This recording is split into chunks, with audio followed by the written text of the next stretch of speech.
All right, we're here with Scotch McClure from Maxwell Biosciences. How you doing, Scotch? I'm doing great. How you doing, Jason? I'm doing well. Nice to sit down with you. So we'd like to start with an introduction to Maxwell Biosciences and all the things that you're up to.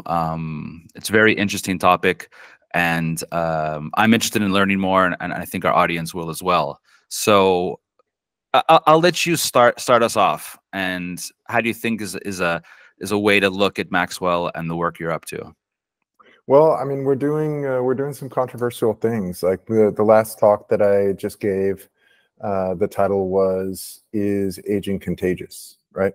Mhm. And it was to a large group of 600 gerontologists, the world's most respected aging scientists, the scientists who look at aging and at least have the optimism to think maybe there are drugs that we can discover that can slow the rate of aging.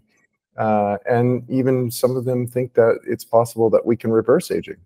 So that if you're reversing biological aging, it means essentially that the dream is something like Brian Johnson, right? Where his whole idea and his T-shirts and everything are "Don't die." And so Brian is setting out to prove that it's possible to live to 100 years, and he's tracking his biological stats in detail, right? And what we've seen so far, it's very, very early days, the earliest of days, right? It's only been like a year or two, but essentially what he's showing is that his biological stats that he's reading out, and some of them are controversial because they're aging clocks that essentially are, not, there's no way to prove them. It's 100 years from now is when we'll have proof on whether, which aging clock is correct, right? Because right now they're essentially just doing correlation, which is not essentially causation. And he's saying, well, my aging clocks, and he looks at all these different aging clocks, like 4 or 5 of them, and he says it's the same as my 20-year-old son. Right. And so correlation-wise, at least, what he's saying is that he has mastered the degradation of aging, right? And the various different aspects of it, like genetic instability or organ function, and the types of things, or for instance, like inflammation. Those are all things. Those are just 2 or 3 of the things that people measure on the aging clocks. Well, one of the things that he is taking into account is he almost never leaves his house. And so this is one of the things he's been criticized for. And I don't criticize him for that, because I believe that what he's trying to do is a controlled experiment. He's not trying to say that that everyone can do this. What he's trying to say is that with the technology that we have today and with the biology that we have today, right, without having AI embedded in us or uploading your brain to the internet or something like that, some kind of wild thing that we think about in some post-apocalyptic, Blade Runner world or something like that, right? Like today, it's possible to reverse your aging. Mhm. And so one of the things that he's taking into account is that aging actually may be contagious. And so what you see with long COVID is you see millions of people that are exhibiting all of the hallmarks of aging. And so there's a study that was published in 2023, and it's called "The Hallmarks of Aging," and you can Google it.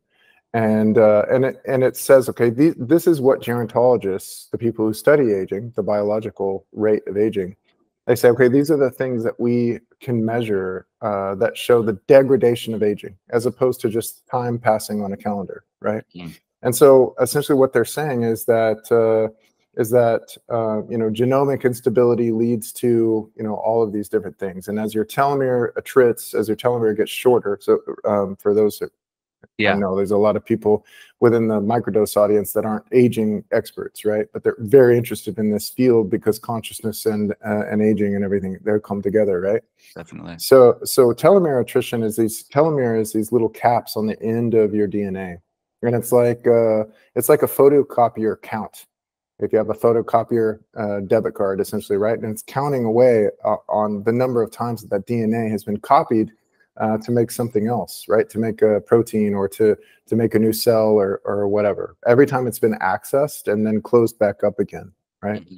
And so DNA has to unfold to be copied, and the telomere basically keeps a record of that. And now there's ways that you can repair the telomeres, which are therapeutics for aging. They degrade with use and time? They degrade with use, and then they can be repaired over time as well, as long as your body is in a good biological functioning state. And one of the ways that happens is good nutrition, exercise, sunlight, like, all of the things that you would think keep you healthy, right?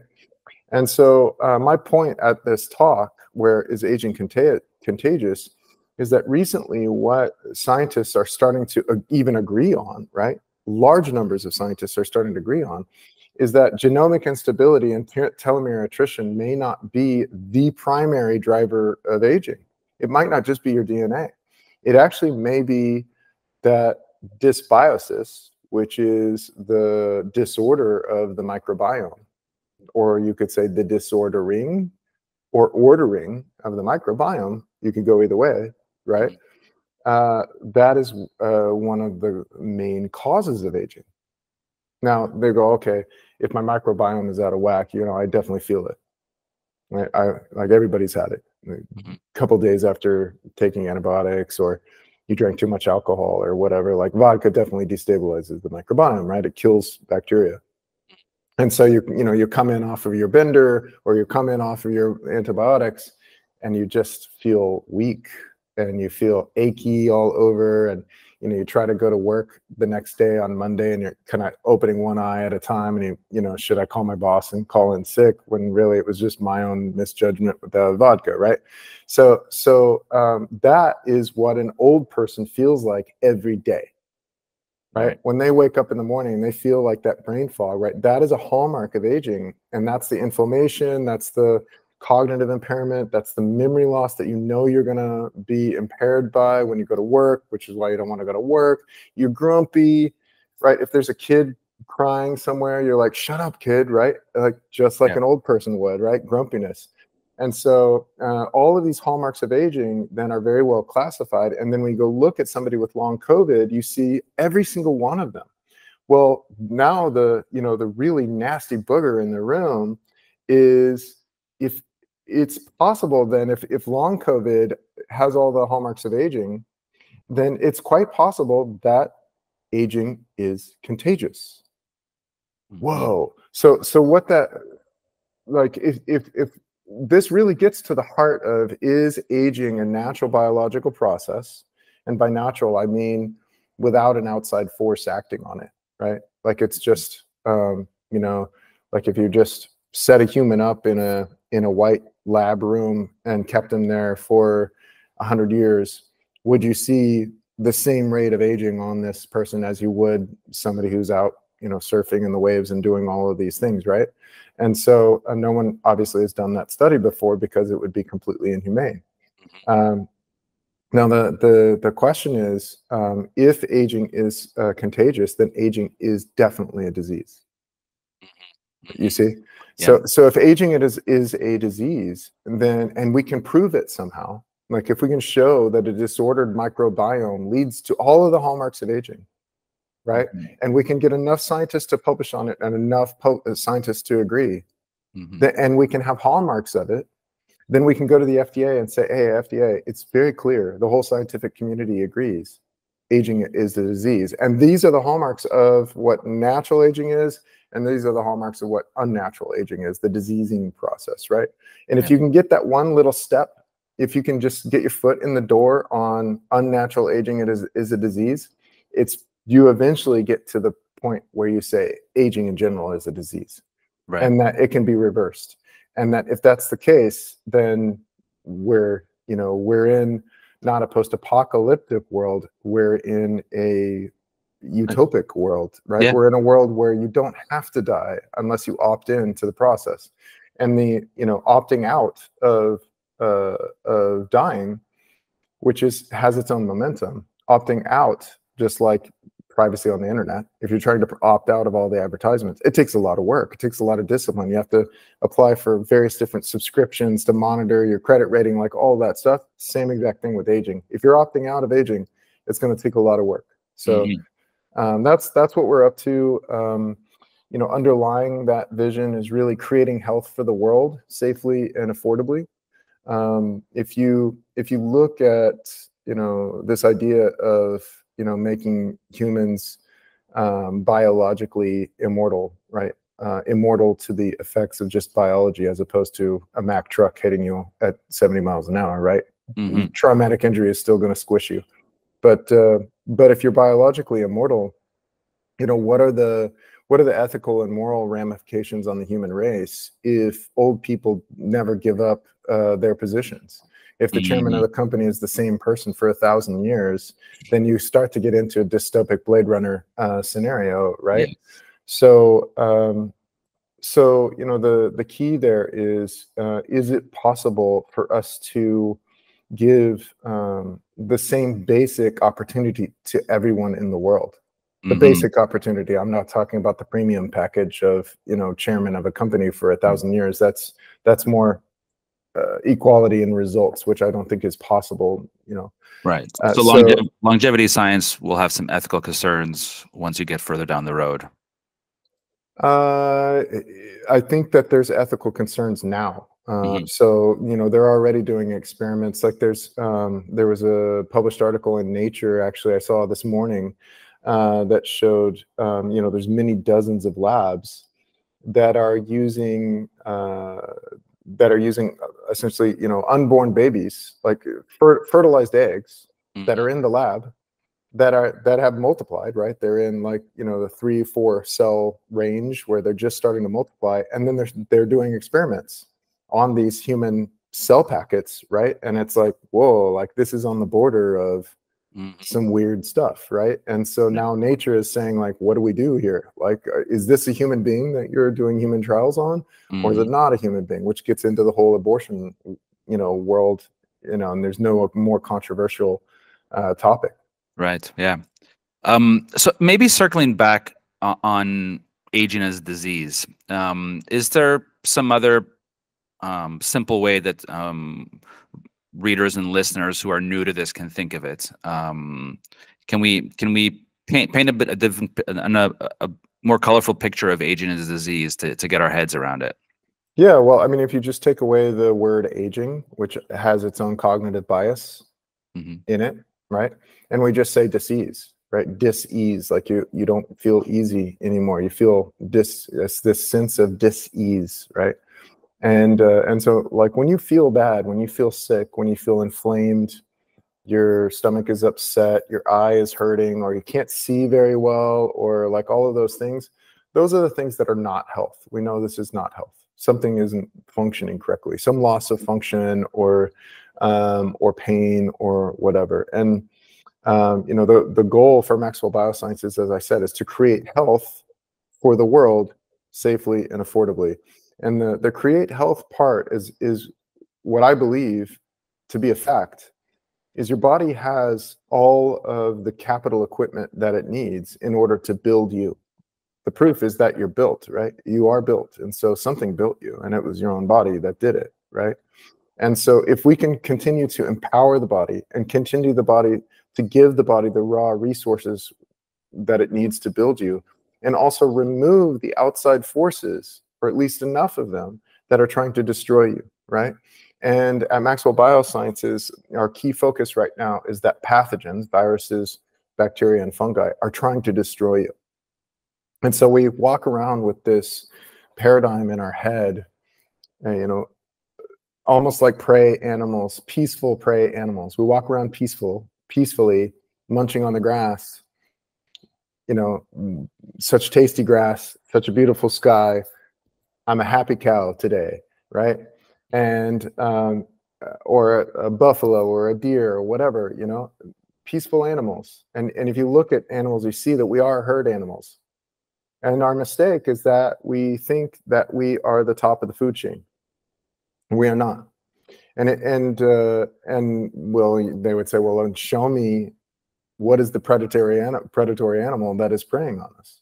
Mm-hmm. And I say, well, I could, but they're invisible. Well, most people would say, like, you're crazy. What are you talking about? Like invisible lions and tigers and bears or something? Like, this is a little loopy, right? Mm-hmm. And the lions and tigers and bears, they are swarm animals. They are bacteria, virus, and fungi. You probably know where I'm going with this, right? Mm-hmm. Where they are preying on us. They're preying on us, and they're waiting for you to become weak. And they take out the weak ones and the young ones and the old ones, just like a predatory animal, right? Yeah. Mm-hmm. So the key there is if we can stop that. So imagine if you're trying to, a great civilization, and you're trying to build some great monument, the Tower of Babel, the pyramids, whatever. You're trying to reach God. You're trying to ascend to a higher level of consciousness, right? And while you're trying to build this great monument that is going to be the thing, your legacy, your civilization's legacy, there are all of these lions and tigers and bears that are eating your workers, and they're coming and eating you all the time and creating chaos, and people are freaking out, and there's fear, and people are just born with the fear of looking over their shoulders. Am I going to get eaten anytime, right? Mm-hmm. Well, one of the great things that we've done as a civilization is we put up walls around our cities, and we invented, bows and arrows and things, and we outcompeted the large, multicellular animals that were eating us, right? Those were the monsters of the days of old, and we killed all the dragons. There's no dragons around anymore, at least none that we can see. So the invisible ones are still there, right? And so we tend to ignore them. But I think now, like, there used to be dragons, there used to be lions that would eat our babies, and we're now reaching this age where we have the metaphorical bows and arrows and spears that we need, and we're inventing them at Maxwell Biosciences. In some ways, you could think that we're an arms dealer in this war against these invisible bad guys, right? And so we're making these compounds that are going to replace antibiotics and antivirals and antifungals. And once those are gone, once the pathogens are gone, you could literally make the case that we're the top of the food chain at that point, because that won't be killing us anymore, right? Yeah. And so that one leap forward, the end of the age of diseasing, will by default allow most Homo sapiens sapiens to live to 120 years old. And I say Homo sapiens sapiens because I think that we're going to have like Homo sapiens, like technologists or something later, where you get integrated into, technology, and AI is helping manage your biological systems and many other advances that would make you live much longer than 120 years. But I think just the basic model of human, Homo sapiens sapien 1.0, which I think we are, is I think we could live to 120 years fairly routinely if you just don't have the pathogens. Right. Okay, so that's a good segue moment from the kind of mission statement and vision of Maxwell, and maybe a little bit now into the practical aspects and maybe the projects that you're working on, the primary projects you're working on, and how you're trying to implement these goals as a company. Yeah. Yeah. So it's been 8 years of joyful and tearful work, and we've raised about $47 million from government entities, mostly in sponsored research, and around $27 million in investor support, mostly for the operations of the company, but also paying for some of the larger expenses like producing drugs and such. And where we're at now is we've taken a look at many different drug candidates that are able to copy the natural immune system peptides in your body that kill pathogens, right? And that's the key. Humans actually only have one of these main peptides, and that all your white blood cells use, and it's called they're called cathelicidins as a family. All animals have them. Some have more than one, so it might be one of the reasons why humans get cancer and some other animals don't, right? Because we only have this one cathelicidin antimicrobial peptide that we're able to use. It kills cancer too. And so it's called LL37, if you want to look it up for studies and such. It's one of the most well-studied peptides in the body. And what we did was we created a small molecule mimic of LL37, because LL37 breaks down really quickly. It's produced by every single cell in your body, right? Every single cell is in danger of being eaten by a bacteria or by something, right? And so all of them are producing this peptide. And so it disappears really quickly, sometimes within 6 minutes, right? Sometimes within a couple of hours, but it's completely unpredictable in how quickly it breaks down. So it's not a good drug. So you would have to have a robust small molecule that would be very stable inside of the body. And that's what our founding scientists back in the day collaborated with DARPA and Department of Energy and some really fancy organizations out there within the government to create what DARPA called a synthetic immune system. And so this is a small molecule that doesn't require refrigeration, can be used in Africa, Pakistan, whatever. And this small molecule then is able to kill viruses, bacteria, and fungi. One drug is able to do all of that, right? And so we're in monkey studies now. We're non-human primates, rhesus macaque monkeys, to show that even a multi-drug resistant bacteria or a multi-drug resistant fungus is vulnerable to this small molecule. And so these two kingdoms of life, right? We're on the fungal branch of the tree of life, where essentially, probably most of your audience understands that we are related to fungus, right? We are essentially fungi within a framework, and more mobile, right? Carrying around the ocean inside of us. And so it's very difficult to target a pathogenic fungus and leave healthy human cells alone, because we're so related to each other. We have many of the same markers, right?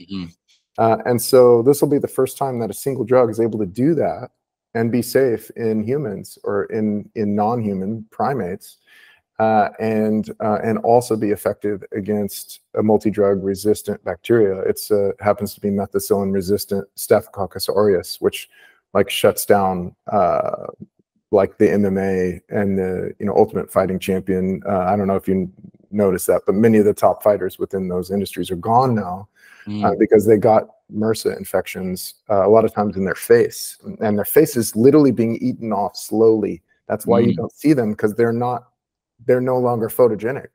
Right. Because all the wrestling, Brazilian jiu-jitsu, all the sweat on the mats and stuff in the gyms, they cannot keep those mats clean.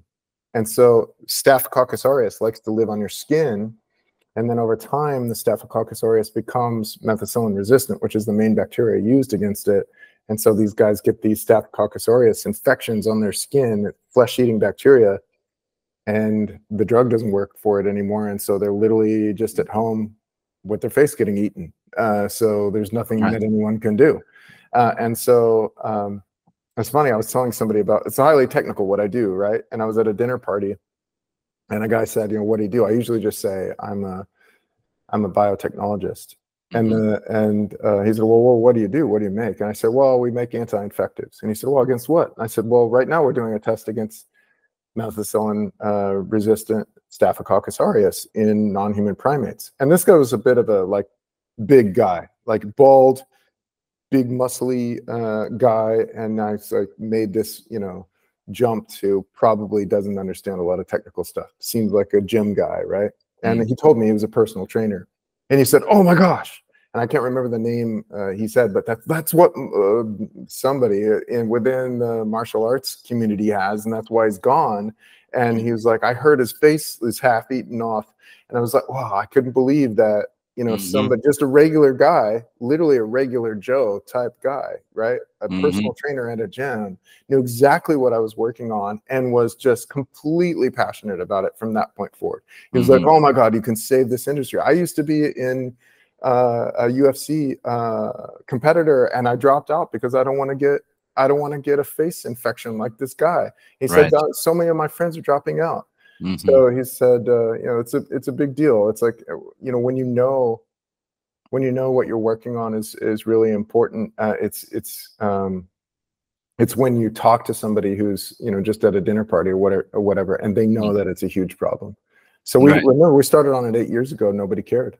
Literally nobody. 8 years ago, people literally just made fun of us for what? Why? Bacteria. You take an antibiotic, you're fine. And I said, yeah, what about viruses? And they're like, yeah, well, I mean, people get to no big deal. Well, then COVID happened, Right. right? And then when COVID happened, now people are like, oh yeah, viruses are a problem. Yeah, let's pay attention to viruses. Exactly.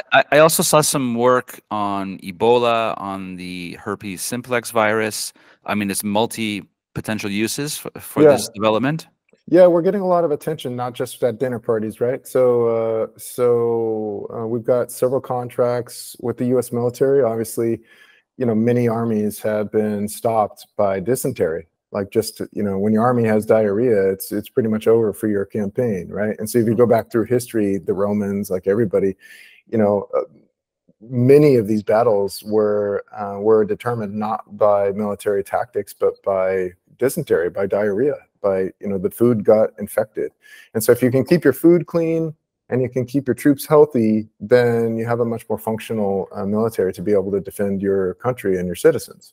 So we've got some really interesting contracts with the U.S. Army.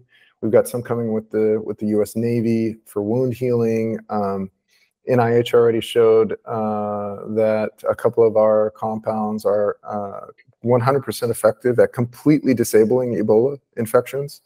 So Ebola is everyone's nightmare, right? And the government spends a lot of money, $1 billion per drug, if you're able to stop Ebola. And so that contract could be worth over $1 billion for us, just the Ebola side And of it. But we're you've had some positive lab results with Ebola. very good. Yeah, completely Yeah. suppressed it. Like at a very low concentration, the drug was effective, a low dose, right? Well within the well-tolerated, non-toxic dose. You're able to completely stop Ebola, and for 5 days. So tests over 5 days where the virus never was able to replicate. Amazing. And that's part of your Clarimar drug candidates. Mhm. Okay. Yeah. So maybe dive into a little bit of the specifics of the programs you're working on.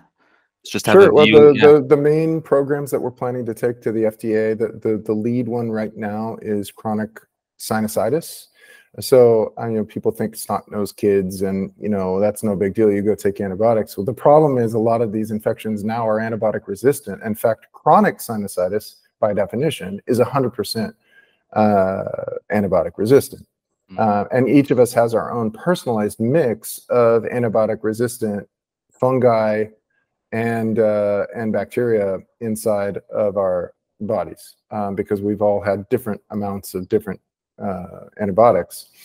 And so this makes it basically so complex for any doctor trying to prescribe you antibiotics or anti-infectives for whatever it is you have. Plus, it's a mix of different types of pathogens that are inside this whole messed up area. The sinuses are it's a network of catacombs, basically, inside of your skull and inside of your tissues here, and it gets super swelled up in chronic sinusitis, and you get these things called polyps, which block all the passages inside of there and basically allow the really nasty things to breed inside there, and essentially it will eventually kill the person who has chronic sinusitis. So there's 28,000 deaths per year just from these chronic sinus infections. Now, like you're like, well, 28,000 in 300 million in the United States, right?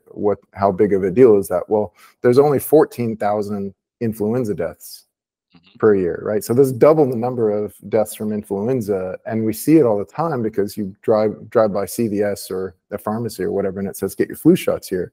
Right. But they don't say anything about chronic sinusitis because there's nothing for it, right? So they don't want to mention it because it's scary when there's no cure for something.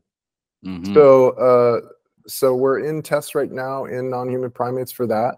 If that's successful, then the Indian government wants to pay to develop the drugs for neonatal sepsis, which is systemic infections in newborn babies, which they're have a lot of deaths in India for that, because there's the antibiotic resistance problem is much worse, like 5 years advanced, much worse in India. So like what the United States would experience in 5 years is already in India. And so many of the infections there are antibiotic resistant completely, and people just die from them very slowly and painfully. The other thing that they want to go after, what they want to pay for, is gastrointestinal infections. So antibiotic resistant gastrointestinal infections. In the United States, we're focused, first on the chronic sinusitis, and then we'll go after long COVID and brain fungal infections. Mm-hmm. Yeah, I see that in your pipeline, and I'll include some links and images to your pipeline for our readers. So, so these are really different. The differentiation is that it's not an antibiotic, it's not an antifungal, which they can develop resistances to those. That's right. This is a let's just summarize that language again. It's a synthetic version of the peptide that we have in our cells. Yeah, it's a synthetic version of the peptide. So it's not a synthetic peptide. That's also important to remember. It's about a third of the size of the peptide that your T cells and your immune system uses.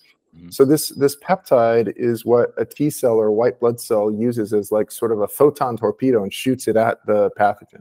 Mm-hmm. It's sort of the teeth of the T cell. Right? It's shooting these things super fast, like sparking towards the pathogen and literally ripping the pathogen apart. And then a macrophage then comes in and cleans up all of the pathogen, hair, teeth, and eyeballs all over the concrete kind of thing. It's splat, right? And so the macrophage comes in, and it's called a phagocyte process, phagocytosis, where the macrophage then kind of does the garbage collection, scoops it all up, and then takes it away, either recycles it or it gets wasted out through the urine or through the feces. And that's how our drug also gets out of the system. So that was an initial concern, is like, if the drug doesn't break down, right? If it has an indefinite shelf life inside of the body, does it get stuck inside of tissues or whatever? And then we did a bunch of testing on that to see, okay, it's processed out to the kidneys and it's urinated out of the body. So that's really good for us. Right. Okay.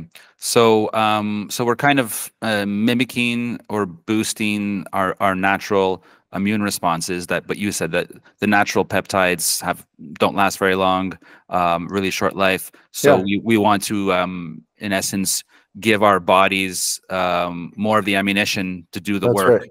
To do the work without using antibiotics. That's right. And it goes along with our vision, right? To create health as opposed to blocking something, right? So like a monoclonal antibody is any drug that you see with the MAB at the end, blah, blah, blah, MAB, right? Like you see there's so many drugs that have that. Those are generally designed to block a biological process or to stop a certain cell from doing something. Like they say, like, oh, you've got an autoimmune disorder. And that means that this cell is attacking that cell, right? Your own cell is attacking your own cell. And they say, okay, I'm going to create an antibody to make your T cells attack the cell, your own cell, that is attacking your body, right? So you're still attacking your body. You're just attacking another part of your body, basically, with a monoclonal antibody, right? You're creating antibodies for your immune system to go kill a part of your body that is dysfunctional. And so that's blocking your body. And what you see almost invariably, I don't know of a case where this doesn't happen, right?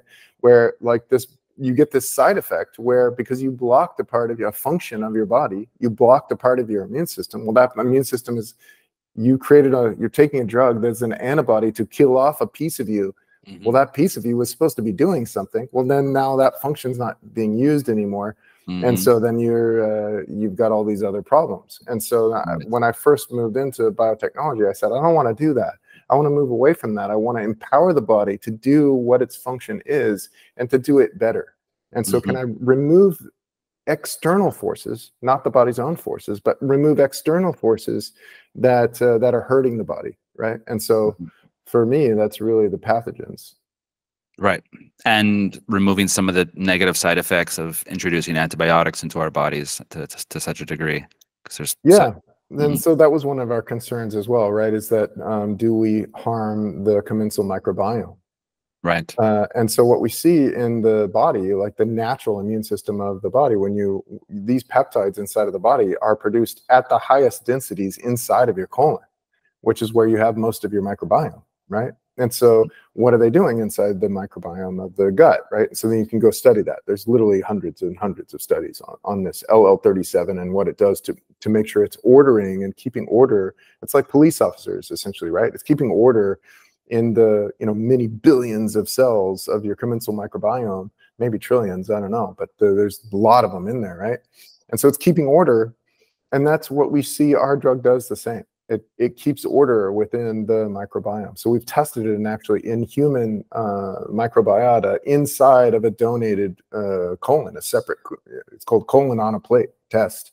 So it's literally, it's like a sausage, a live human colon on a plate with the microbiome that's donated from a human inside of it, and you're able to measure the fat chain fatty acids, long chain fatty acids, and short chain fatty acids that are coming out of the colon as the metabolism of the microbiome digests what's ever in the colon. And so these are the nutrients and stuff that are coming out, and you can measure all that stuff within this experiment. And so what we saw was that our drug not only left the commensal microbiome alone and didn't kill it, but it didn't affect the metabolites that were coming out of the colon as well. So that's really good. Yeah, no, definitely. Yeah, I'd love to dig in a little bit more into the specifics, because we're introducing so many other topics here. I'd love to know, more specifically how the microbiome works with your research and all of that. There's a lot, and I'm sure there's a ton of other future potential uses besides these conditions that you're in the preclinical now. There's must be endless possibilities of different uses. Yeah. Well, I mean, what's exciting to me is, I believe that people like you, other people that are concerned about the world, right? I mean, part of your job is interviewing people about not just psychedelics, but also innovations within like the financial space, like Bitcoin, other innovations. This is what humans do. We innovate, right? We are our technology. It's the outward expression of our biology is creating technology. That's one of the reasons why I love biotechnology so much, is that it's a more unified expression of who we are as a biological being. But so as human beings are moving forward through their life, we assume that they hit like sort of this peak production zone within their life. Maybe you're in it right now, right? Like you look young. You don't have a lot of wrinkles on your face. You've got a lot of good energy, a lot of, a good humor, right? And that's where we all want to be. If we can stay in that spot, then we want to live forever. Well, also, if you look at it for like the good of the species, if you can keep really good creative people in their top form for as long as possible, right, the species overall is going to do better, right? Because these people care about their fellow man and woman, right? They care about the people around them, and so they're interviewing people, or they're working on new types of medical things, or new types of transportation, like Elon Musk, or whatever, right? People are working to improve the human species and improve our overall chance of surviving past the known cutoff points for a civilization. If we can make people more intelligent when they're in that peak time, and also keep them very intelligent and longer in that period, right? Then I think we have a really good chance. And so if you've got a brain infection, if you've got a fungal infection, viral infection, bacterial infection, so 75% of human beings have a herpes infection of the brain. That is just a fact, right?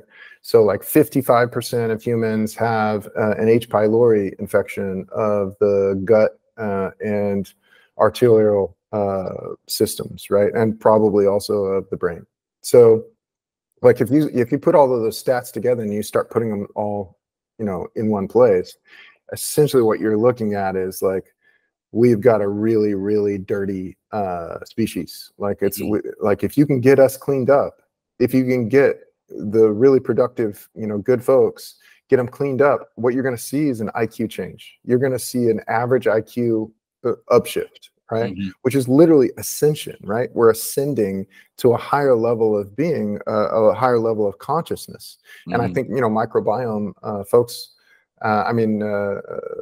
microdose folks are going to be interested in the microbiome. They're going to be interested in cleaning out and ordering the microbiome, because it's so key to their daily experience.